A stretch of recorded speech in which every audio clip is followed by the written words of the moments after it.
दर्शकगण नमस्कार। कार्यक्रम तमसुमा ज्योतिर्गमयको यो विशेष श्रृङ्खलामा यहाँलाई हार्दिक स्वागत छ।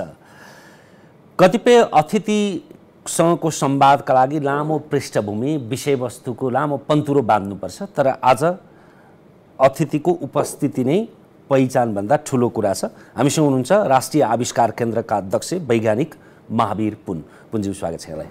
3 वर्ष भएछ तपाईसँगको संवाद। मैले फेरि त्यसलाई आँखी झ्यालका रूपमा आज संवाद गर्न सहज होस् भनेर त्यो संवादलाई हिजो साँझ आधो पान्त हेरेको थिएँ। त्यति बेला निकै सकसको अवस्थाबाट गुज्रिनु भएको थियो। त्यो समय यस्तो थियो जति बेला तपाईँले पाएका पदक विभूषण पुरस्कारहरू लिलामी गरेर भए पनि यो जसरी भए पनि त्यो हुटुटीलाई साकार पार्छु भन्ने अवस्था थियो।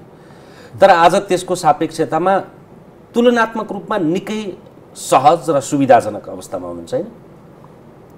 यस्तो हो, खास गरी अब देख्ने मान्छेलाई चाहिँ सकसको कुरा हो र यो काम पनि सकसकै कुरा हो। तर जहाँसम्म मेरो आफ्नो व्यक्तिगत विचार के छ भने सकस भन्ने कुरा जिन्दगीमा आइरहन्छ। सकस र सहज दुई सिक्काका पाटाहरू। अनि सहज मात्रै भएर चाहिँ काम बन्दैन। त्यसकारणले कुनै काम सफल हुनको लागि सकस चाहिँ हुनैपर्छ भन्ने चाहिँ मेरो सोचाइ हो।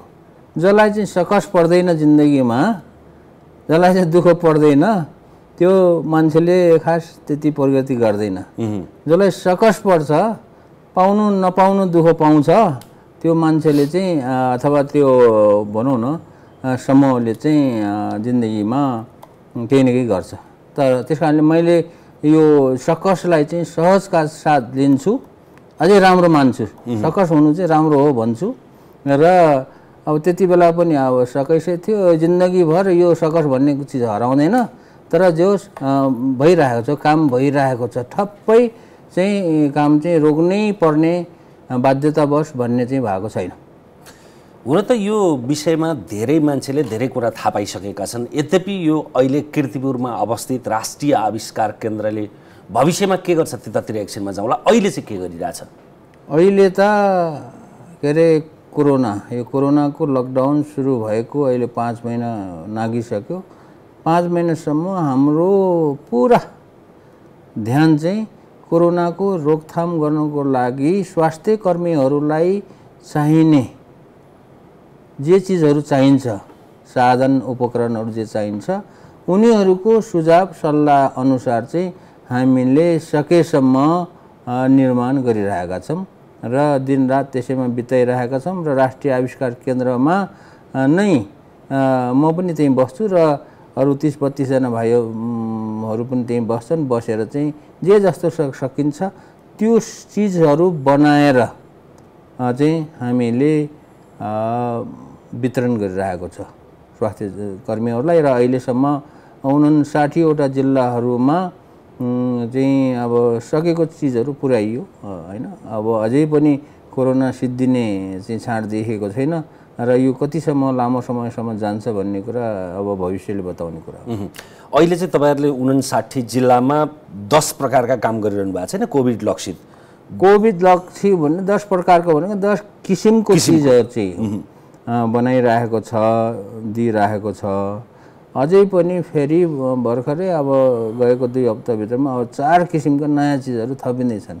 किनभने यो के बनाउनु पर्छ भन्ने कुरा हामी आफैलाई त त्यति थाहा हुँदैन। यो स्वास्थ्य कर्मीहरू, स्वास्थ्य विज्ञहरूलाई थाहा हुने कुरा हो। अनि समयअनुसार अनि यो उनीहरूले हामीलाई चाहिँ अब सल्लाह सुझावहरू दिन्छन् र त्यही अनुसार हाम्रो टिमले चाहिँ त्यो सामानहरू, त्यो उपकरणहरू बनाउनको लागि सहयोग गर्छ। जे गरिरहनु भएको छ त्यो पूर्ण रूपेण निःशुल्क हो? निःशुल्क हो। यो चाहिँ पैसा भनेर कुनै पनि चिजको मूल्य तोकेको छैन र यो मूल्य नतोक्नुको कारण पनि छ।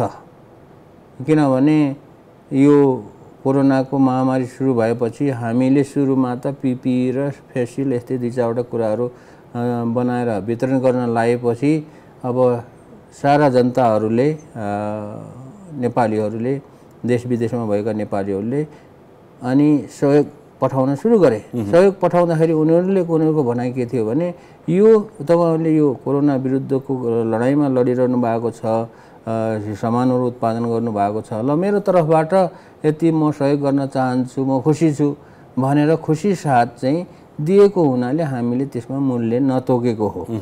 हामी आफ्नै भनौँ न राष्ट्रिय आविष्कार केन्द्रले चाहिँ यसमा कोही खर्च गर्नु परेको छैन, यो चाहिँ जनताहरूको साथबाट भएको हो। तर यो कोरोना मात्र होइन, हुन त कोरोनाभन्दा अगाडि पनि जनताहरूले चाहिँ सहयोग गरिरहेका थिए होइन। त्यो त अनुसन्धान आविष्कारको लागि सहयोग थियो। तर यो 5 महिनाभन्दा बढीमा जति पनि सहयोगहरू आइरहेको छ त्यो सहयोगलाई हामीले अब छुट्टै एउटा कोष खडा गरेर त्यो कोष अन्तर्गत यो कोरोनाकै लागि भनेर खर्च गरिरहेको छौँ। हामीले अहिले कोरोनाको लागि आएको जो सहयोग छ त्यसलाई चाहिँ पछि खर्च गरौँला भनेर चाहिँ त्यो चाहिँ बचत गरेर चाहिँ राखेका छैनौँ। अहिले यो अवधिमा चाहिँ करिब 2 करोडको हाराहारीमा सहयोग आयो र त्यही अनुरूपको तपाईँहरूले काम 3 करोड पुग्यो, अझै पुगिसक्यो। 2 करोड त 1 महिना अगाडिको कुरा हो। अहिले चाहिँ अब 3 करोड चाहिँ पुगिसक्यो। सहयोग पनि त्यति नै आएको छ लगभग र काम पनि त्यति नै भएको छ। समग्रमा चाहिँ अब जस्तो यो अलिकति यात्राको विषयमा कुरा गरौँ न। 2069 सालमा राष्ट्रिय आविष्कार केन्द्र स्थापना भयो, आज 8 वर्ष पुगिसकेका छ। सुरुका दिनमा त यसको नाम बाहेक अरू केही पनि थिएन। क्रमशः यसको विकास क्रमतिर जाउँ न, यसको सङ्घर्ष, यसको सकस र यसको सहज। अब जुन समयमा 2069 सालमा यसको स्थापना भयो, यो स्थापना हुँदाखेरि चाहिँ हामीले चाहिँ सोचेको चाहिँ कुरो के थियो भने अनुसन्धान केन्द्र जस्तो एकदमै खर्च लाग्ने, धेरै पैसा, थोरै पैसाले नहुने चिज यो चाहिँ हामी जस्तो मान्छेहरूले गरेर सक्दैनौँ, जनताले गरेर हुने कुरो होइन। यो चाहिँ हरेक देशमा गर्ने चाहिँ सरकारले हो कि चाहिँ ठुला उद्योगहरूले हो, पुँजीपतिहरूले गर्ने चिज हो भनेर सहयोगको लागि चाहिँ हामीले सरकारलाई यो स्थापना गर्नको लागि चाहिने जो नियमहरू छ, एउटा प्रबन्ध पत्र, नियमावली, संस्था दर्ता गर्नलाई जो कुराहरू छ त्यो पनि सरकारकै अब बहालवाला सचिवहरूले, सहसचिवहरूले बनाइदिएको हो।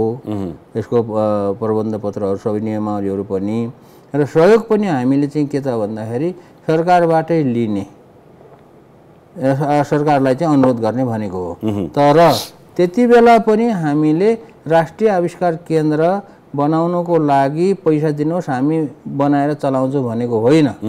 राष्ट्रिय आविष्कार केन्द्र हामी आफै बनाउँछौँ, कुनै स्रोत सङ्कलन गरेर केन्द्र स्थापना गर्ने, त्यसलाई अब सञ्चालनको लागि चाहिने जो अपरेसन कस्ट छ, अपरेसन कस्टको लागि 10 मेगावाटको एउटा हाइड्रो पावर बनाऊँ र त्यो हाइड्रो पावरबाट वर्षमा 20-25 करोड रुपियाँको बिजुली बेचिने रहेछ र त्यसबाट कमसेकम 10 करोड रुपियाँ भयो भने पनि वार्षिक 10 करोड रुपियाँ भयो भनेदेखि त यस्तो आविष्कार केन्द्र त चल्छ, सुरुमा चलाउन सकिन्छ, सरकारलाई पनि आर्थिक व्यवहार पर्दैन भन्ने किसिमले त्यो 10 मेगावाटको हाइड्रो पावर बनाउनको लागि चाहिने इक्विटीको रकम भनेको त्यही 40-50 करोड रुपियाँ थियो।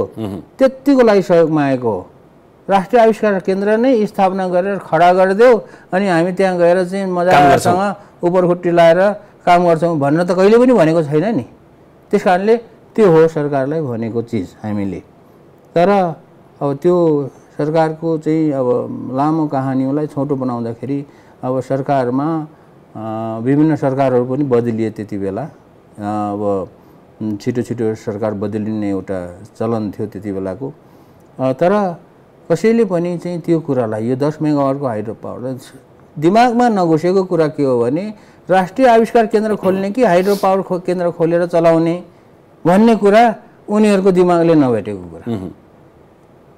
तर साधारण थियो कुरा अथवा बुझ्न नसकेको कुरा, उनीहरूले बुझ्न नचाहेको कुरा के थियो, राष्ट्रिय आविष्कार केन्द्र खोल्ने भएदेखि राष्ट्रिय आविष्कार केन्द्र खोलेर चलाउनुहोस् न, किन हाइड्रो पावरतिर लाग्नुहुन्छ भनेर प्रश्न गर्ने नेताहरू छन्, प्रश्न गर्ने ठुला चाहिँ सचिव स्तरका ठुल्ठुला चाहिँ कर्मचारीहरू छन् र केही जनताहरूले पनि त्यो कुरा भनेको हो। हाम्रो कुरा के थियो भने राष्ट्रिय आविष्कार केन्द्रलाई दिगो रूपमा यो त 1-2 वर्ष चलाउने होइन नि, यो त निरन्तर महावीर पुन रहोस् कि नरहोस् होइन, मेरो जिन्दगी पछि पनि चलाउने कुरा हो। यो निरन्तर रूपमा चलाउनको लागि आविष्कार केन्द्र चलाउनको लागि चाहिने आर्थिक स्रोतको लागि पो 10 मेगावाट भनेको हो त भन्दाखेरि पनि त्यो बुझेर हो अथवा बुझ पचाएर हो त्यो कुरालाई चाहिँ सुनवाई भएन। त्यस कारणले चाहिँ सुरुमा चाहिँ धेरै वर्षसम्म विभिन्न सरकारहरूसँग हैन, विभिन्न पार्टीको सरकारहरू बने। अब त्यो सरकारहरूसँग चाहिँ यसो भनौँ न चाकरी गर्दा गर्दै 5 वर्ष त बित्यो। अब पार लाग्दैन भन्ने भएपछि 5 वर्षसम्म गरेपछि अब अन्तिम समयमा यो चाहिँ पार लाग्ने काम रहन्छ, बरु अब जनतासँग जाने। सुरुमा त हामीले जनतासँग जाने भनेकै होइन, जनतालाई राष्ट्रिय आविष्कार केन्द्रको बारेमा कुरा सुनाएकै होइन, उनीहरूलाई थाहा पनि थिएन। र 3 वर्ष अगाडि बल्ल यो जनता समक्ष जानु पर्यो, हो केही त गर्नु पर्यो भनेर चाहिँ यो चाहिँ त्यसरी सुरु गरेको हो। तर सुरु गरेको जनतासँग पनि कुनै ठुलो कार्यक्रम योजना गरेर जनता समक्ष गएको होइन। मैले फेसबुकमा एउटा स्ट्याटस लेखेर ल अब राष्ट्रिय आविष्कार केन्द्र चाहिँ जनताद्वारा चलाउनु पर्यो, जनताले चाहिँ के अरे यसलाई चाहिँ परिचालन गर्नु पर्यो भनेपछि त्यो फेसबुकमा स्ट्याटस लेखेको मैले 12 बजेतिर हो। त्यही दिनको 2 बजेदेखि जनताहरूले चाहिँ के अरे सहयोग गर्न थाले र त्यो सहयोग गरेको अहिलेसम्म निरन्तर रूपमा भइरहेको। अहिलेसम्म राशिकै कुरा गर्ने हो भने 10-11 करोडभन्दा बढी भइसक्यो होला। अब होइन, त्यो कोरोनाको अगाडिसम्म 9 करोड जति थियो, पछाडिको 3 करोड जोड्दाखेरि 12 करोड भयो। तर यो कोरोनाको अवधिको कुरा त कोरोनामै खर्च गर्नुपर्छ, त्यसलाई चाहिँ हामीले के अरे अनुसन्धान यो अब अर्को प्रोजेक्टहरूमा गर्ने होइन भनेर त्यही कारणले चाहिँ त्यो गरिरहेको छ, के अरे प्रयोग भइरहेको छ। र यो एकाउन्ट पनि यो जो जति पनि हाम्रो ब्याङ्कमा जम्मा भइरहेको छ त्यसको हिसाब किताब पनि त्यसरी नै राखेको छ।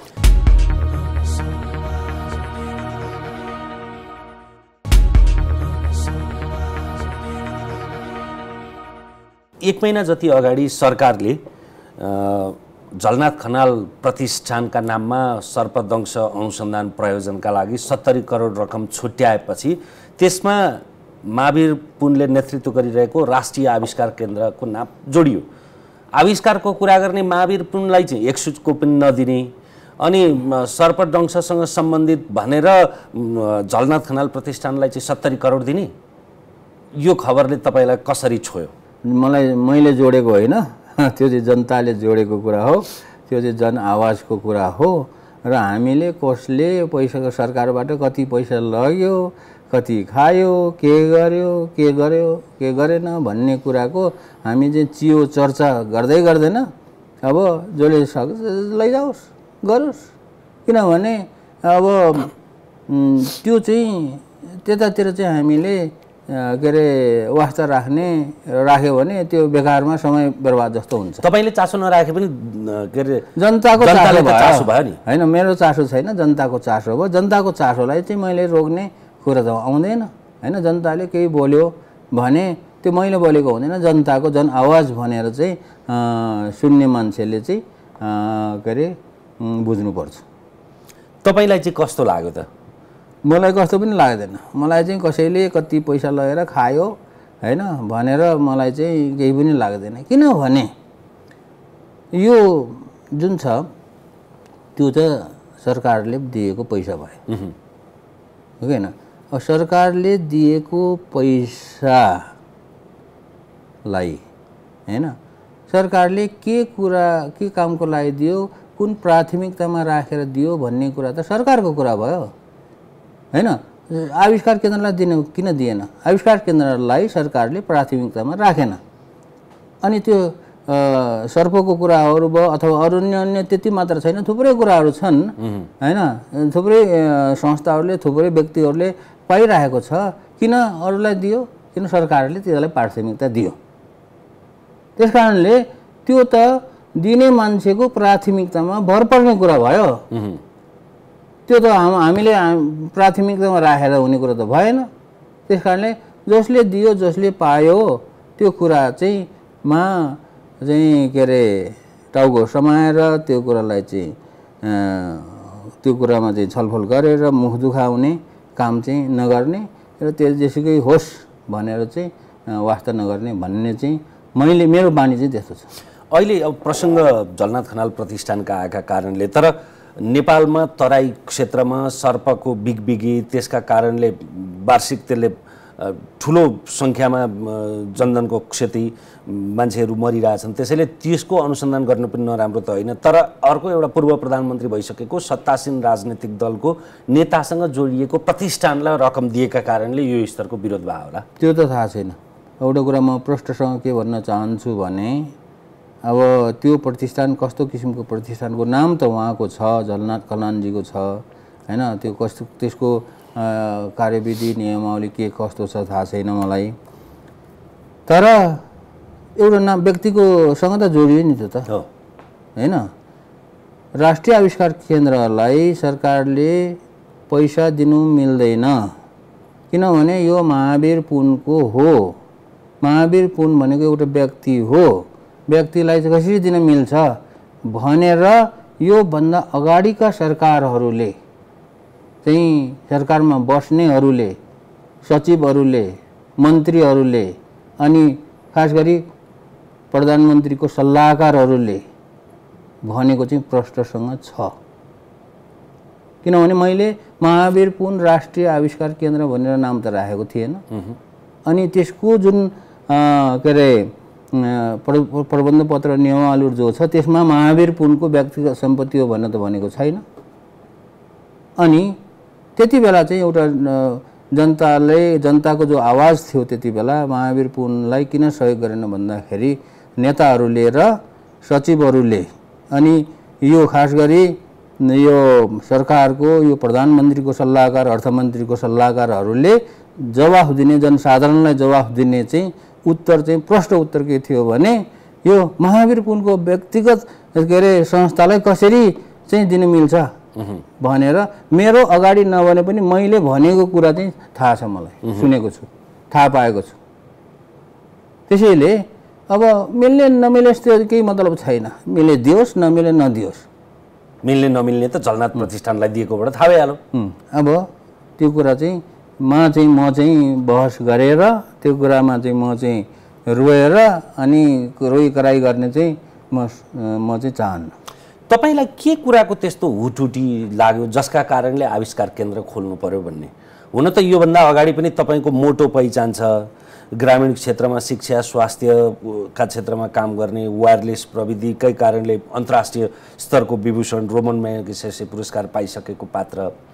तपाईको लवाई खवाई, तपाईको जीवनशैली हेर्ने हो भने यसअगाडि 3 वर्ष अगाडि पनि तपाईँ चप्पल नै लाउनु भएको थियो, त्यो सहजताले होला अथवा सादगीले होला अथवा एउटा व्यक्तित्वको पहिचान पोसाकले गर्दैन भनेर होला अहिले पनि चप्पल नै लाउनु भएको छ। यसले पनि देखिन्छ कि तपाईँ कति जमिनसँग जोडिनु भएको छ, कति माटोसँग जोडिनु भएको छ। किनभने मान्छेको धेरै कुरा त त्यो अहङ्कारले, त्यो अभिव्यक्तिले मात्रै होइन नि त, पोसाकले, हाउभाउ कटाक्षले पनि गर्छ नि। यस्तो व्यक्ति तर यो राष्ट्रिय आविष्कार केन्द्रको आकांक्षा जो राज्यले गर्नुपर्ने काम, सरकारले गर्नुपर्ने काम, तपाईलाई केले त्यस्तो प्रेरित गर्यो? प्रेरित गर्ने एउटै कारण छ। त्यो कारण भनेको के हो भने नेपाल गरिब भयो। नेपाल एउटा के अरे लिस्ट डेभलप कन्ट्री भन्छन्, यो भयो। नेपालीहरूले यही के अरे गरिब देश भएको हुनाले नेपालीहरूले दुःख पाए। दुःख कसरी पायो भन्दाखेरि नेपालमा रोजगारी छैन, देश विदेशमा गएर 50-60 लाख नेपालीहरूले चाहिँ पाउनसम्म दुःख पाइरहेको छ। अनि सबैले हेप्ने, गरिब भएपछि भारतले पनि हेप्ने, चीनले पनि हेप्ने, अरू देशले पनि हेप्ने, किनभने गरिब भएपछि त सबैले हेप्छ। अब यो गरिब देशलाई जबसम्म धनी समृद्धि बनाइँदैन तबसम्म हेप्ने कुरा सबैले हेप्छन्। नेपालीहरू चाहिँ दुःख पाउनु पर्ने, विदेशमा गएर अर्काको चाहिँ गुलामी गर्नुपर्ने, अर्काको चाहिँ नोकर बस्नुपर्ने कामहरू चाहिँ जुन दर्दनाक घटनाहरू छन् त्यस्तो भइरहन्छ। त्यसको एउटा दीर्घकालीन समाधान भनेको नेपाललाई समृद्धि बनाउनुपर्छ भन्ने भावना चाहिँ मलाई आजभन्दा 8 वर्ष अगाडि आयो। त्यो 8 वर्षभन्दा अगाडि चाहिँ 20 वर्षसम्म म त गाउँमा बसेर समाजसेवाको काम गरिरहेको थिएँ।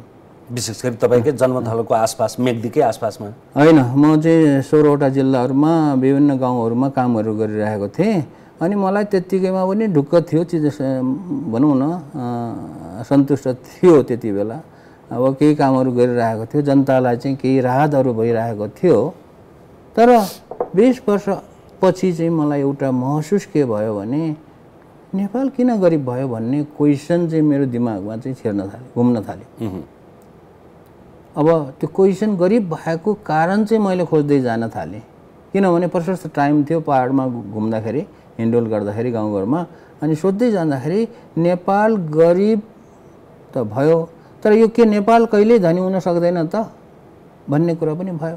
अब विश्वलाई हेर्दाखेरि एकदमै गरिब देशहरू पनि धनी भएका छन्, समृद्ध भएका छन्। अब समृद्धि बनाउने कसरी त भन्ने कारण खोज्नु पर्यो। समृद्धि गर्ने कारणहरू खोज्दै जाँदाखेरि अब विकसित देशहरूलाई हेरियो। कसरी विकसित देशहरू भए त भन्दाखेरि त समृद्धि कसरी भए भन्दाखेरि उनीहरूले अनि पैसा कमाएर समृद्धि भए रहेछ। पैसा कसरी कमाए? व्यापार गरेर पैसा कमाएको रहेछ। व्यापार गर्नलाई के गर्नु पर्यो? उत्पादन गर्नु पर्यो। कुनै चिजहरू उत्पादन गरेर त्यसको बजारीकरण विश्व बजारमा गर्नु पर्यो, अनि पैसा आउँदो रहेछ। अनि त्यो उत्पादन गर्नलाई के चाहियो? अनुसन्धान गर्नुपर्ने रहेछ। गर्दाखेरि आखिरमा त्यो चक्र त घुमेर फेरि अनुसन्धानसम्म आउँदो रहेछ। कारण खोज्दै खोज्दै खोज्दै कुनै चिजको जस्तो हामीले त्यसको जरो कहाँ, मूल जरो कहाँ भन्न मूल जरो खोज्दै गयो भने एउटा शाखा जरोबाट मूल जरो खोज्दै गर्दै गयो भने मूल जरोमा पुग्छ। मूल कारण के रहेछ त भन्दाखेरि देशमा अनुसन्धान तथा विकास नभएको भएर रहेछ। यही पनि भएको रहन्छ।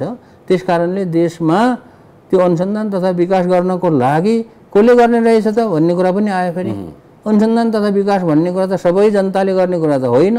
यो त प्रतिभा भएको एकदमै सृजनशील मान्छेले गर्ने कुरा हो। र त्यो सृजनशील मान्छेहरूले के गर्दा रहेछन् नेपालमा भन्दाखेरि त कुनै आइडिया आयो भने सहयोग गर्ने ठाउँ हुँदो रहन्छ, कहाँ जाने त्यसै हराएको रहेछन्। र अलिकति बाठोहरू चाहिँ सृजनशील तर बाठो मान्छेहरू चाहिँ विदेश जाने रहेछन्, र सृजनशील तर लाटो मान्छेहरू चाहिँ नेपालमा त्यत्तिकै उनीहरूको आइडिया कुहेर जाने रहेछ। त्यस कारणले जबसम्म यो कुरालाई चाहिँ हामीले प्राथमिकता दिएर अगाडि बढाइँदैन, जुन कुरा विकसित देशहरूले गरेकै हो, विकसित देशहरूले गरेको त्यही हो नि, त्यहाँको सृजनशील जनताहरूलाई, क्रिएटिभ जनताहरूलाई, प्रतिभा भएकाहरूलाई चाहिँ सपोर्ट गरेर उनीहरूको आइडियाबाट कुनै चिज बनाएर बेचेको अनि पैसा कमाएर समृद्धि भएको भन्ने कुरा थाहा पाउनलाई मलाई 20 वर्ष लाग्यो। यो कुरो कुनै ठुलो कुरा होइन। अनि अर्थशास्त्रीहरूले के भन्दा रहेछन् भने, म त अर्थशास्त्र पढेको त होइन, अर्थशास्त्रीहरूले के भन्दा रहेछन् भने कुनै पनि देशको सबभन्दा बहुमूल्य पुँजी भनेको त्यो देशको मानव, प्रतिभाशाली मानव संसाधन हो, ह्युमन रिसोर्स हो भन्दा रहेछ। त्यो भन्दा के अरे बहुमूल्य अर्को हुँदैन। प्राकृतिक स्रोत पनि होइन। प्राकृतिक स्रोत साधन भएर मात्रै देश चाहिँ धनी हुने होला होइन। प्राकृतिक स्रोत साधन नभएको देशहरू थुप्रै छन्, थुप्रै धनी भएका छन्। तर प्राकृतिक स्रोत साधन भएर पनि गरिब भएको देशहरू पनि थुप्रै छन्। नेपाल चाहिँ एउटा देश हो। त्यस कारणले कुनै पनि देश गरिब हुने चाहिँ मुख्य कारण चाहिँ के हो भने त्यो देशले आफ्नो प्रतिभाशाली जुन मानव संसाधनहरू छन्, ह्युमन रिसोर्सहरू छन्, त्यसलाई प्रयोग नगरेर गरिब हुने रहेछ। जुन देशले प्रयोग गर्यो त्यो देश धनी हुने रहेछ। सिम्पल कुरा छ। नेपालमा मात्र होइन, नेपाल जस्तो गरिब देशहरू थुप्रै छन्। अफ्रिका हेर्यो भने प्रशस्त सबै छन्। किन गरिब भयो? उनीहरूले आफ्नो प्रतिभाशाली मानव संसाधनलाई प्रयोग गरेनन्। अमेरिका विकसित देशहरू किन धनी भयो? किनभने उनीहरूले आफ्नो मानव संसाधनलाई चाहिँ एकदमै प्राथमिकता दिएर अनि चाहिँ प्रयोग गरिरहेका छन्। त्यसकारण धनी। एउटै कारण के हो भने मानव संसाधनको महत्त्व बुझ्नु पर्यो। हिरा हिराको महत्त्व बुझ्नु पऱ्यो। हिराको महत्त्व नबुझ्नेलाई त्यो एउटा के हो भन्दाखेरि ढुङ्गा हो हैन, एउटा ढुङ्गा त हो, एउटा टल्किने ढुङ्गा हो हिरा भनेको। अब त्यस्तै जस्तो देशले चाहिँ मानव संसाधन भनेको हिरा जस्तै त्यो पनि त्योभन्दा बहुमूल्य, हिरा त कत्रो हुन्छ, त्योभन्दा बहुमूल्य चिज हो भनेर बुझ्नु पर्ने रहेछ। त्यस कारणले यही कुरा गर्नु पर्यो। अब जिन्दगीमा 20 वर्ष त चाहिँ गाउँघरमा डुलेर बिताइयो, अब बाँकी जिन्दगी मेरो अब 1/4 जिन्दगी छ बाँकी, त्यो 1/4 जिन्दगी चाहिँ अब यही गरेर बिताउने भनेर अनि मात्र तपाईँले भने जस्तो हुटहुटी किन जाग्यो भन्दाखेरि यही कारणले। नेपाल धनी भइदिएको भएदेखि यो हुटहुटी जाग्नै थिएन, गर्नै पर्ने थिएन हैन, तर अब गरिब भएको हुनाले यो हुटहुटी जाग्यो।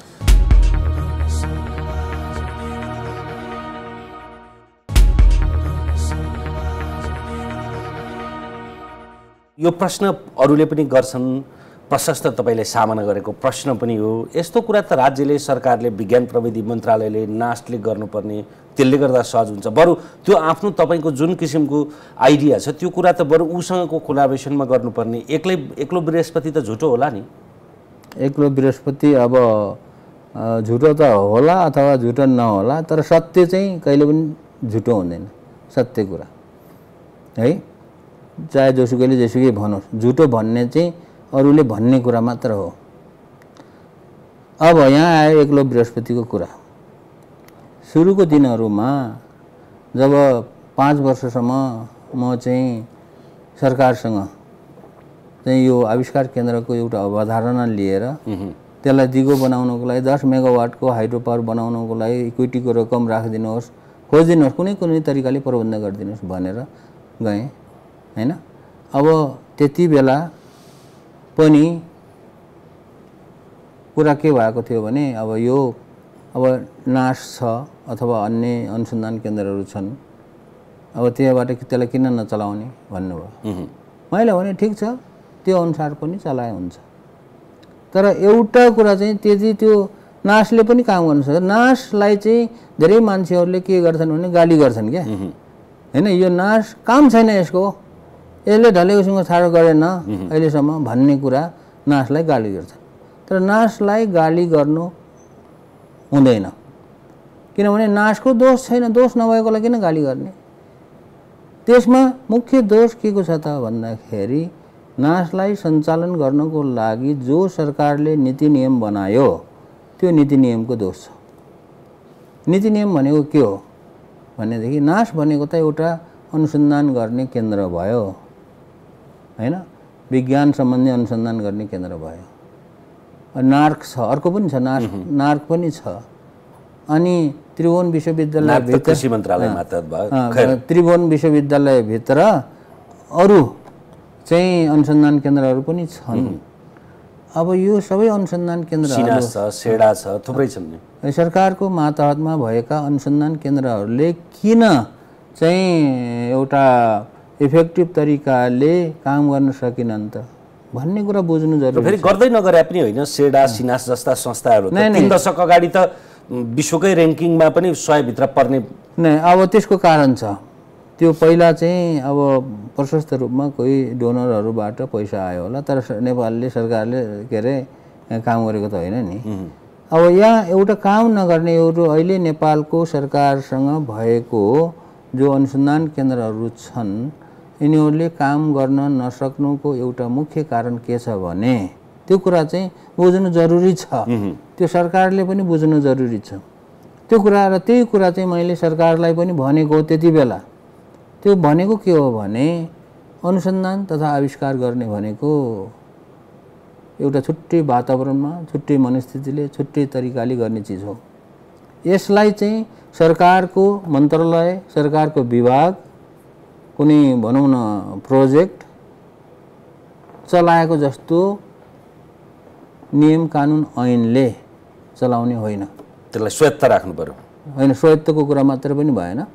अब स्वायत्त राख्दाखेरि पनि फेरि के हुन्छ भने पैसा चाहिँ सरकारकै पर्छ, सरकारको परेपछि त्यसमा चाहिँ के हुन्छ भने सरकारको त्यहाँ कन्ट्रोल हुन्छ होइन, स्वायत्तको कुरा होइन। मुख्य कुरा चाहिँ त्यसको जुन अपरेसन विधि छ, अपरेसन गर्ने जुन मेथड छ त्यो चाहिँ फरक हुनुपर्छ। एउटा विभाग चलाउनको लागि, ल स्वास्थ्य विभाग भनौँ अथवा शिक्षा विभाग भनौँ, कुनै विभाग चलाउनको लागि जुन नियम कानुन र ऐनले चल्छ त्यही नियम कानुन ऐनले चाहिँ अनुसन्धान तथा विकास गर्ने काम चाहिँ चलायो भने हुँदैन। किन भन्दाखेरि त्यहाँ चाहिँ धेरै ब्युरोक्रेसी हुन्छ। धेरै ब्युरोक्रेसी भयो भने के हुन्छ त भन्दाखेरि जो चाहिँ केही गर्छु भनेर आइडिया लिएर उसलाई जोस जाँगर आएको हुन्छ, त्यसको जोस जाँगर मरेर जान्छ फेरि। अनि जोस जाँगर मरेर गएको मान्छेले कसरी अनुसन्धान आविष्कार गर्छ? एउटै कुरा सुधारियो भने अरू नासले पनि काम गर्न सक्छ, अरू अनुसन्धान केन्द्रहरूले पनि काम गर्न सक्छ। अनि मैले यो राष्ट्रिय आविष्कार केन्द्र जस्तो खोलेर अनि फेरि तमासा देखाउनु पर्दैन, हामीले पनि त्यसमा काम गरे हुन्छ। के सुधार गर्नु? त्यो सुधार भनेको प्रचलित विधि कानुन, यो ब्युरोक्रेटिक नर्म्स र अरू संस्थालाई चलाए जसरी चलाउनु भएन। सरकारले अरू संस्थाले जुन चाहिँ नियम कानुनले चलाएको छ ठिकै छ, चलाओस्, त्यसमा हाम्रो कोही विरोध छैन। तर अनुसन्धान केन्द्रलाई चाहिँ एउटा कागजमा चाहिँ स्वायत्त भनेर लेखेर मात्र भएन क्या, व्यवहारमै हुनु पर्यो। व्यवहारमा पनि स्वायत्त हुनु पर्यो। त्यसलाई चाहिँ चाहिने निश्चित रकम छुट्याइदिनु पर्यो, निश्चित एउटा भनौँ न एउटा प्रोसेस बनाइदिनु पर्यो र त्यो प्रोसेस अनुसार काम भएको छ कि छैन भने इमान्दारीका साथ हेर्नु पर्यो र अनि यो प्रतिभा भएको मान्छेहरूलाई कसरी हुन्छ फकाएर फुलाएर। अब यो प्रतिभा भएको मान्छेहरू भनेको अहिले नेपालको लागि मात्रै भनेको छैन मैले, नेपालमा पनि प्रतिभा भएको मान्छेहरू छन्। अनि नेपालमा आफ्नो प्रतिभा देखाउन नसकेर नपाएर विदेशमा पलायन भएर विदेशतिर ठुल्ठुलो चाहिँ कामहरू, अनुसन्धानको कामहरू गरेका प्रतिभाहरू पनि छन्। उनीहरूलाई पनि आउने सक्ने, भुल्न सक्ने ढोका त बनाउनु पर्यो नि। त्यो ढोका भनेको के हो त भन्दाखेरि प्रचलित नियम कानुन ऐन भन्दा फरक किसिमको, लोभ्याउने किसिमको चाहिँ विधि काम गर्ने किसिमले त्यहाँ गएर फेरि त्यो झन्झट बेहोर्नु पर्यो भने को आउँछ? कोही पनि आउँदैन। अब फेरि फर्किनु राष्ट्रिय आविष्कार केन्द्रमै, यसले 10 वर्षमा चाहिँ एक प्रकारको खाका आउँछ भन्ने थियो सुरु भएको, अहिले 8 वर्ष भयो, 10 वर्षमा आओस् नआओस् छोडिदिउँ। अल्टिमेटली यसले प्रकारान्तरले गर्न खोजेको के हो? के हुन्छ? के लाभ हुन्छ नागरिकलाई, देशलाई? अब 10 वर्ष त होइन, यो 10 वर्षमा भनेको चाहिँ 3 वर्ष अगाडिको कुरा भयो। किनभने यो स्थापना भएर त्यो संस्थामा कागज पो दर्ता पो 10 वर्ष अगाडि भयो त। तर 3 वर्षलाई नै मानियो भने अब बाँकी रहेको 7 वर्ष। अब 7 वर्ष। अब चाहिँ के हुन्छ 7 वर्षमा केसम्म हुन्छ भने कमसे कम एउटा थोरै भए पनि रिसर्च एन्ड इनोभेसन गर्ने हैन एउटा संस्कारको विकास हुन्छ, त्यति हो। 10 वर्षमा कोही ठुलो कुरा होला नहोला त्यो बेग्लै कुरा हो, हुन पनि सक्छ। किनभने अनुसन्धान आविष्कार भन्ने कुराहरू चाहिँ कुनै ज्योतिषीले भविष्यवाणी गरेर भन्ने कुरा पनि होइन हैन। कुनै योजनाविदले 10 वर्षमा यतिवटा बिल्डिङ बन्छ, यति किलोमिटरको बाटो बन्छ भनेर चाहिँ घोषणा गरे जस्तो पनि गर्ने हो चिज होइन। कुन कसलाई कुन समयमा कस्तो किसिमको आइडिया आउँछ र त्यसले कतिको इम्प्याक्ट पर्छ भन्ने कुरा कसैलाई पनि थाहा हुँदैन। त्यस कारणले अबको 7 वर्षभित्रमा राष्ट्रिय आविष्कार केन्द्रले जो कामहरू गरिरहेको छ, सानोतिनो यसमा अनुसन्धानका कामहरू हुन्छन् र त्यो अनुसन्धान भएका कामहरूबाट चाहिँ भनौँ अब यति भन्न सकिँदैन, जस्तो 10-20 भनौँ 20-25वटा 30-40वटा किसिमका सानातिना उद्यमीहरू उत्पादन होलान्, बन्लान् हैन। तर मुख्य फाइदा के हुन्छ भने संस्कार बस्छ। रिसर्च एन्ड इनोभेसन गर्ने संस्कार यसरी पनि काम गर्नु पर्दो रहेछ र त्यो ठाउँमा गयो भनेदेखि चाहिँ हामीले पाउने सहयोग पाइने रहेछ र मैले गर्न चाहेको काम चाहिँ गर्न सक्ने रहेछु। कमसेकम सफलै नभए पनि ट्राई त गर्न सक्यो नि, कोसिस गर्न सक्यो नि, त्यो काम चाहिँ हुने रहेछ भन्ने किसिमको एउटा संस्कार बस्छ। संस्कार बसिसकेपछि अन्य कामहरू गर्न सजिलो हुन्छ। त्यसकारणले एउटा जग बस्छ। 10 वर्षमा हुने कुरा के हो भने रिसर्च एन्ड इनोभेसन गर्नको लागि एउटा संस्कारको साथसाथै एउटा जग बस्छ र त्यो जगमा भविष्यमा चाहिँ अगाडि कामहरू हुँदै जान्छन् र पक्कै पनि नेपाल चाहिँ एक कुनै न कुनै समयमा समृद्ध हुन्छ। अहिले चाहिँ कस्ता युवाहरू आइरहेछन् तपाईँका? यो कोभिडको समय त यो एउटा विशेष समय भयो, यसकै बेलामा पनि तपाईँहरूले पिपिईदेखि लिएर अत्यावश्यक जे माग हुन्छ ती आपूर्ति गरिरहनु भएको छ जसरी सकिन्छ मौलिक ढङ्गबाट। अरू बेला चाहिँ कस्ता युवा आइरहेछन्? जिज्ञासु युवाहरू, सिक्न खोज्ने युवाहरू, सृजनशील युवाहरू, किनभने तपाईँहरूले दान गर्दाखेरि दाताहरूलाई पैसा मात्रै होइन त्योभन्दा ठुलो आइडिया दान गर्नुहोस् भन्नुभएको छ नि त, त्यस्तो आइडिया दान गर्ने युवाहरू कुन परिमाणमा आछन्? युवाहरूको मात्र कुरा होइन, यहाँ राष्ट्रिय आविष्कार केन्द्रमा पहिलो कुरा यहाँ आएर काम गर्नको लागि शैक्षिक योग्यता चाहिँदैन। भए पनि भयो, नभए पनि भयो, किनभने हामीले सोध्दैनौँ शैक्षिक योग्यता कति। शैक्षिक योग्यता चाहिने चाहिँ जागिर खानलाई हो। शैक्षिक योग्यताले त संसारमा कहाँ चाहिँ विज्ञान पढेर वैज्ञानिक भएको छ र कहाँ साहित्य पढेर कवि भएको छ? त्यस कारणले जोसुकै पनि दोस्रो कुरा उमेरको कुरा भयो। उमेरको कुरा चाहिँ के छ भने सानो बालबालिकाहरूदेखि लिएर ठुला युवाहरूदेखि लिएर बुढापाकाहरू जसले प्रौढदेखि वृद्धसम्मले यहाँ आएर काम गर्नु सक्छ। अब कस्तो किसिमको आइडियाहरू आएको छ भन्दा आइडियाहरू धेरै धेरै किसिमको आइडियाहरू आउँछ। जस्तो कि नमुना म भन्छु धेरै धेरै किसिमको आइडियाहरू पनि आउँछन्। अनि फेरि आइडिया ल्याएर केही यस्तो गर्छु भन्नेहरू पनि आउँछन् र अर्को फेरि कस्तो आइडिया आउँछ भने ल म यस्तो काम गर्छु मलाई यस्तो चिज बनाइदिनु पर्यो भनेर व्यक्तिहरू आइरहेको छन्। म तपाईँलाई त्यसको उदाहरण दिन्छु हैन। अनि फेरि अर्को कुरा यो आइडियाहरू चाहिँ के हुन्छ भने कुनै पनि फिल्डको हुनुपर्छ। आविष्कार केन्द्रमा चाहिँ आएर यहाँ धेरैले सोच्ने गरेको इन्जिनियरिङको आइडिया चाहिए अथवा आइटी क्षेत्रको आइडिया ल्याउनु पर्ने भन्ने हुन्छ भन्ने सोचाइ छ। त्यो होइन कि जुनसुकै पनि क्षेत्रको कृषिको, स्वास्थ्यको, शिक्षाको, व्यापार व्यवसायको हैन जुनसुकै पनि किसिमको जो चाहिँ इन्टरप्रेन्योर बन्न सक्ने किसिमको आइडिया यहाँ ल्याउँछन्। र अब उदाहरणको लागि अब त्यो म के भन्छु भने जस्तो एउटा आइडिया यहाँ चाहिँ अब धेरैले भन्ने गरेको के छ भने नेपालमा चाहिँ कृषिको विकास गर्नको लागि कृषि औजारहरूको बनाउनु पर्यो। यस्तो किसिमको आइडियाहरू भनौँ न, यो कृषि यस्तो किसिमको औजार फेरि एउटा किसिमको औजार बनाएर त भएन नि, यस्तो किसिमको औजारहरू बनाउनु पर्छ म बनाउँछु भन्न। जस्तो कसैले धान काट्ने मेसिनको र कसैले धान रोप्ने मेसिनको, मकै छोराउने भन्छ त्यस्तो किसिमको हैन। अब यहाँ जस्तो अब कसैले चाहिँ अब यो इलेक्ट्रिक गाडी बनाउँछु भन्ने किसिमको यस्तो किसिमको आइडियाहरू लिएर आइरहेका छन्। र यो अहिले आविष्कार केन्द्रमा सुरुमा चाहिँ हामीले 40वटा किसिमको आइडियाहरूलाई चाहिँ हेरौँ। आइडिया त थुप्रै आउँछ तर सम्भावना छ कि छैन त्यसलाई हेरेर 40 किसिमको आइडियाहरूबाट सुरु गरेर अब त्यसमा चाहिँ 32वटा किसिमको आइडियाहरूमा काम गर्न थाले।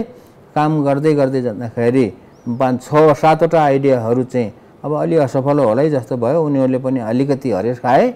अब 25वटा आइडियाहरू थिए र 25वटा आइडियाहरूमा चाहिँ काम भइरहेको मध्येमा अहिले 6वटा किसिमका आइडियाहरू चाहिँ करिब अन्तिम चरणसम्म पुगेका छन्। यो त काम भइरहेको कुरा हो, व्यावसायिक रूपमै पनि अगाडि बढाउन सकिने गरी। जस्तो ती 6वटा के 6वटा जस्तो 6वटामा चाहिँ एउटा बेबी वार्मर भनेर यो गाउँको हेल्थ पोस्टहरूमा स्वास्थ्य चौकीहरूमा चाहिने वार्मर त्यसको काम चाहिँ भइरहेको छ र त्यसको सँगसँगै यो light therapy, blue light therapy बच्चाहरूलाई यो जन्डिस भएर जन्मेको बच्चाहरूलाई उपचार गर्ने एउटा सिस्टम त्यहाँ त्यो भइरहेको छ।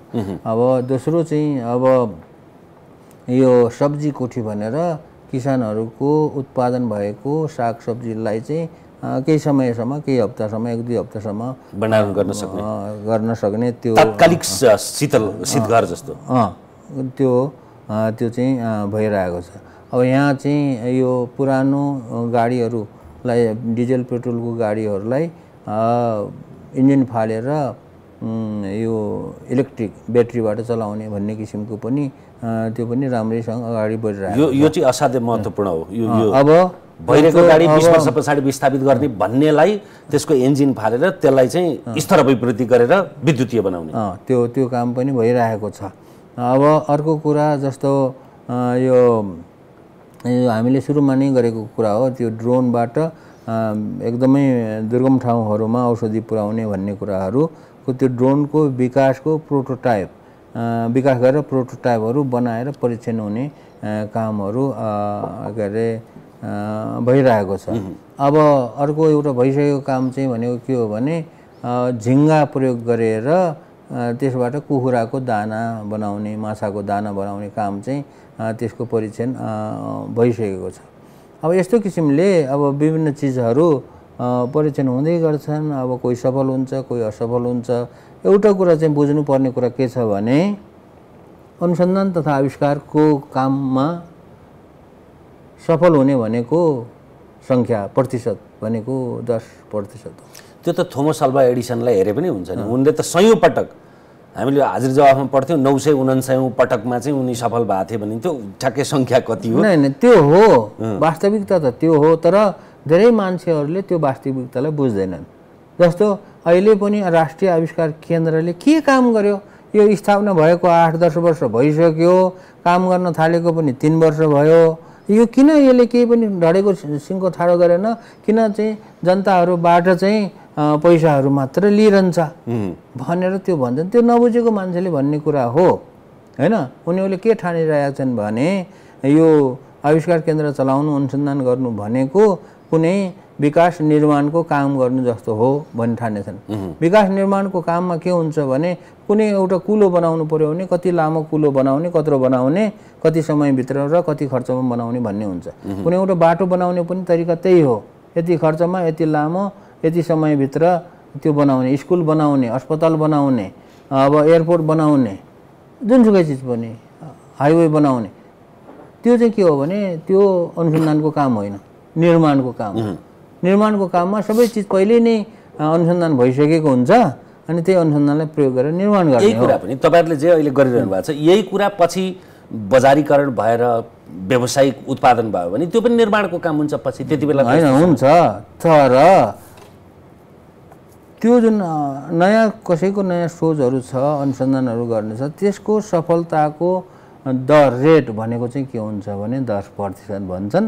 अब 10-15% होला। 15% भयो भने त अचम्मै राम्रो भयो। जुन कुरा विकसित देशहरूले भनिरहन्छन् कि जति पनि अनुसन्धानमा खर्च गरिन्छ त्यसको चाहिँ 10% भयो भने एकदमै राम्रो आउटकम हो भनिन्छ।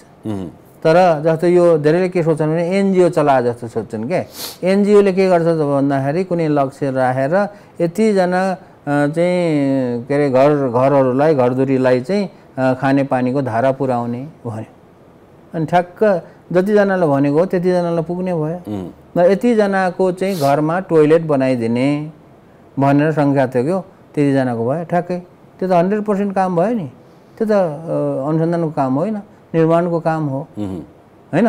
त्यस कारणले अनुसन्धान तथा विकासको कामहरूमा यो एनजिओले गरे जस्तो तरिकाले यो त्यसको रिजल्ट आउँदैन भन्ने कुरा बुझ्नु चाहिँ जनसाधारणले आवश्यक छ।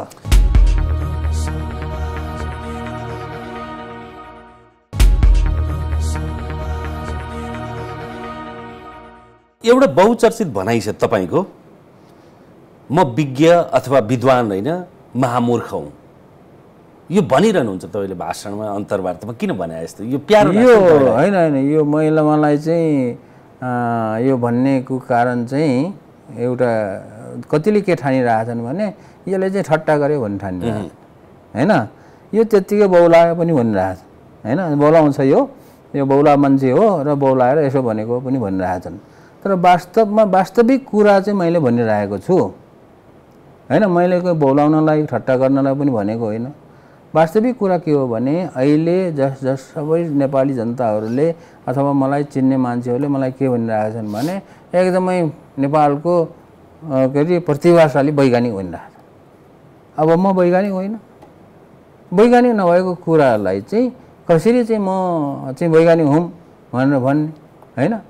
अब मैले गरेको म के हो त उसो भए वैज्ञानिक नभएको भए भन्दाखेरि के हो भने म चाहिँ एउटा मूर्ख मान्छे हो। मूर्ख किन मूर्ख हो भन्दाखेरि जुन कामहरू गरिरहेको छु मैले जानेर गरेको छैन, नजानिकन गरिरहेको छु। संसारमा नजानेको काम चाहिँ लौतनी गरौँ भनेर धेरैले गर्दैनन्, त्यो बेग्लै कुरा हो हैन, उनीहरूको आफ्नो इच्छाको कुरा हो। तर यो राष्ट्रिय आविष्कार केन्द्र खोलौँ, यसले चाहिँ देश विकास गर्ने, यसरी खोल्यो भने देश विकास हुने रहेछ, गर्नै पर्ने रहेछ भनेर त्यो कुरा त सबैले बुझिएको छ। तर कसैले आँट गरेन। आँट नगरेको कुरा अब न त सरकारले आँट गर्यो हैन, न त कोही व्यक्तिले आएर आँट गर्यो। अब कसैले पनि आँट नगरेको कुरालाई म चाहिँ मूर्ख नभइकन त यो त के अरे सुरुवात त हुँदैन। त्यस कारणले म आफू मूर्ख हो, पहिलो कुरा वैज्ञानिक होइन, यो कुरा चाहिँ सबैले जान्नु जरुरी छ। दोस्रो कुरा चाहिँ के हो भनेदेखि म मूर्ख हो। किन मूर्ख भयो भन्दाखेरि नजानिकन यो कामहरू सुरु गरेको हुनाले मूर्ख भयो। अनि मुडेबल भन्छ, मुडेबल लगाउने हो। तर अब यसरी चाहिँ अगाडि बढ्दाखेरि म आफू मात्र छैन हैन, म एउटा चाहिँ भनौँ न एउटा अघि भने जस्तै बृहस्पति झुटो हुन्छ भने जस्तै म मात्र छैन नि त, मेरो साथमा मेरो पछाडि लाग्ने र मसँग काम गर्ने हजार मान्छेहरू छन् हैन, करोड छैन, त्यो बेग्लै कुरा हो। हजारौँ त छ नि मान्छेहरू हैन, र उनीहरूको चाहिँ सहयोग पाएर मूर्खताका साथ अगाडि बढिएको छ। अब मूर्खताका साथ किन अगाडि बढ्यो त्यसको कारण पनि म बताउन चाहन्छु। कुनै पनि कुराहरू तपाईँले आफ्नै जिन्दगीमा पनि अथवा कसैले आफ्नो जिन्दगीमा पनि केही कामहरू गर्न चाहन्छ तर पुग्दैन। न त उसँग सम्पत्ति छ, न उसँग बुद्धि छ हैन, गर्न चाहन्छ। अब त्यो गर्न चाहने मान्छेले, त्यस्तै इच्छा राख्ने मान्छेले गर्नुपर्ने कुरा के हो त, कि चाहिँ भयो सकिँदैन भने चुप लाएर बस्नु पर्यो हैन। अब चुप लाएर नबस्ने हो भने केही न केही त गर्नु पर्यो। केही न केही गर्नलाई त जबरजस्ती गर्नु पर्यो। जबरजस्ती गरेर जे हुन्छ त्यो चाहिँ गरेर अगाडि बढ्नको लागि मान्छे अलि मूर्खै हुनुपर्छ। अलिअलि मूर्खले होइन, बेसरी मूर्ख हुनुपर्छ। त्यस कारणले म आफू मूर्ख हुँ भन्ने कुरा म साँच्चैकै मूर्ख भएको हो हैन। तर मैले चाहिँ कसैलाई सुनाउनलाई, ठट्टा गर्नलाई म मूर्ख हो भनेर भनेको होइन। उत्तरार्धतिर छौँ हामी। हाम्रो यो संवाद सुनेपछि त्यति बेलाको 3 वर्ष अगाडिको तमसुमा ज्योतिर्गमयको श्रृङ्खला पश्चात पनि हामी पनि त्यो सहयोगका लागि साधक बनेका थियौँ। केही पछि अन्नपूर्ण पोस्टमा पनि लिलामीका लागि गर्नुहुन्छ भने चितवनका अरू सहयोगी हातहरू पनि आए। त्यसैले तपाईँलाई सम्पर्क गर्न चाहने, राष्ट्रिय आविष्कार केन्द्रलाई सहयोग गर्न चाहनेहरूले सहज रूपमा कसरी सहयोग गर्न सक्छन्, के माध्यम हुनसक्छ? त्यो माध्यम भनेको चाहिँ के हो भने ब्याङ्क मार्फत सहयोग गर्न सक्नुहुन्छ। किनभने हामीले अहिले 2वटा ब्याङ्कहरू छ। एउटा हिमालयन ब्याङ्कमा एउटा खाता छ, एउटा ग्लोबल आइएमई ब्याङ्कमा खाता छ, ब्याङ्कको खाता। र अब यी सेवाको साथीहरूले उनीहरूले चाहिँ हाम्रो एकाउन्ट खोलिदिएका छन्। यी सेवा जो चलाउँछन् उनीहरूले आफ्नै एउटा CSR अन्तर्गत सहयोग गर्नलाई। अब त्यो माध्यमबाट हो, त्यो त ब्याङ्क टु ब्याङ्क गर्ने अथवा यी सेवाबाट पठाउने।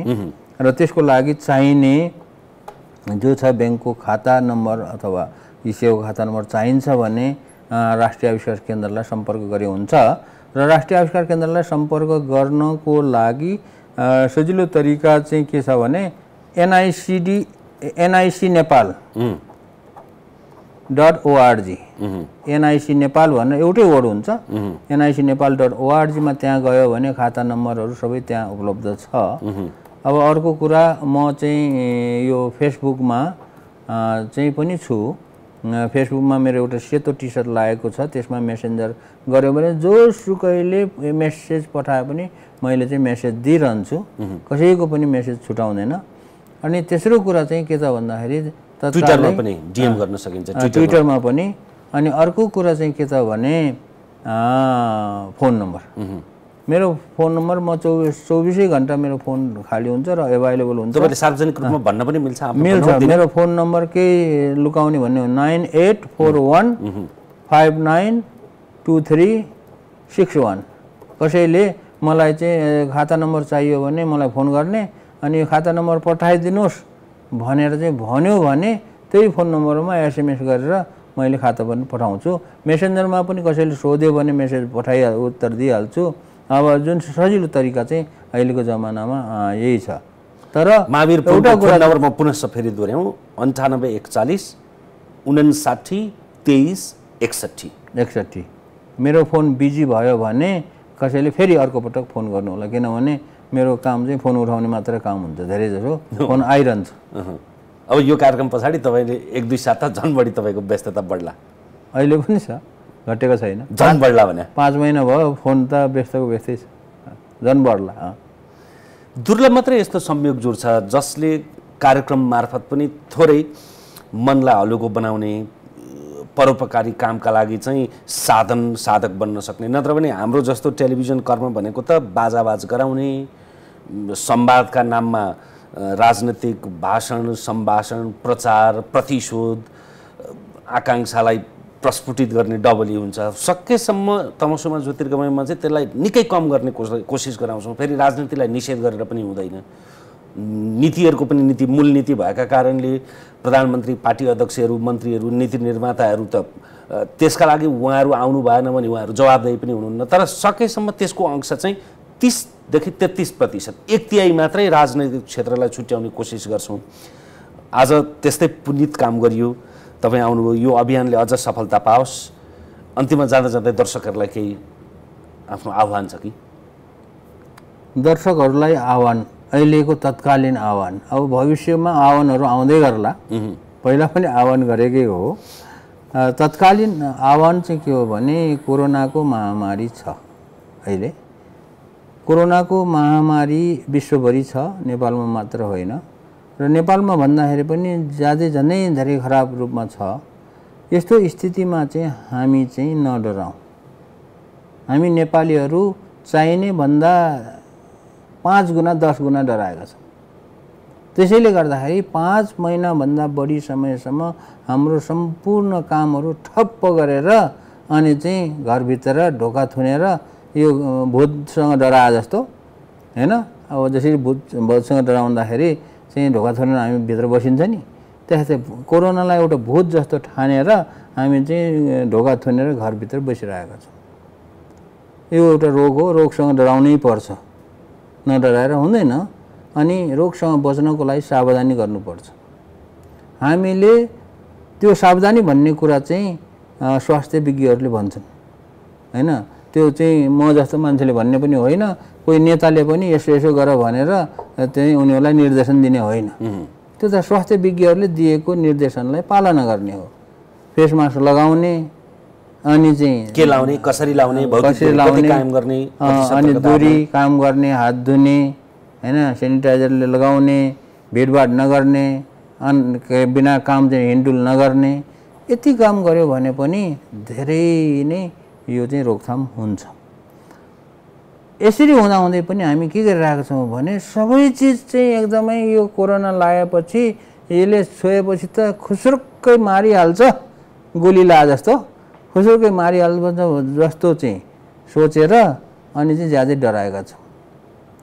त्यसले गर्दाखेरि के भएको छ भनेदेखि धेरै कुराहरूमा चाहिँ के अरे हामीलाई घाटा परिरहेको छ। जस्तो स्कुलहरू भनौँ, विद्यालयहरू, कुनै जिल्लाहरू छन् कोरोनाको सङ्क्रमित 0 भएको जिल्लाहरू पनि 5-7वटा छन्। कुनै जिल्लामा 3-4 जना के अरे कोरोनाले सङ्क्रमित भएको के अरे जिल्लाहरू पनि छन्, 4-5 जना। अब त्यो 5-10 जना एउटा जिल्लाभरिमा कोरोनाले सङ्क्रमित भएको बिरामी छ भनेर त्यो जिल्ला नै पुरै लकडाउन गर्नु त भएन। ठाउँ हेरेर कुन स्थानीय स्तरमा कहाँ चाहिँ त्यो ठाउँलाई त्यो रोक्नु पर्यो। अनि जिल्लाको पनि त्यही हो। अब यसरी गरेर चाहिँ हामीले आफूले गर्ने पर्ने कामहरू चाहिँ मा चाहिँ त्यो एउटा हिउँ आयो निउँ पाए जस्तो गरेर कोरोना भयो भनेर सुतिराखेर काम चाहिँ हुँदैन। त्यस कारणले धेरै नडराउँ, डाक्टरहरूले गरेको दिएको निर्देशनलाई पालना गरौँ अघि। अनि चाहिँ धेरै जान्ने नहौँ। फेरि हामी चाहिँ नेपालीहरू आफू चाहिँ धेरै जान्ने भएर है आफू नै डाक्टर जस्तो गएर है चाहिँ सबैलाई सिकाउँदै हिँड्ने। अनि के अरे यो जुन परिस्थिति छ परिस्थितिलाई चाहिँ झनै के अरे नराम्रो गराउने, नराम्रो वातावरण सिर्जना गर्ने काम नगरौँ।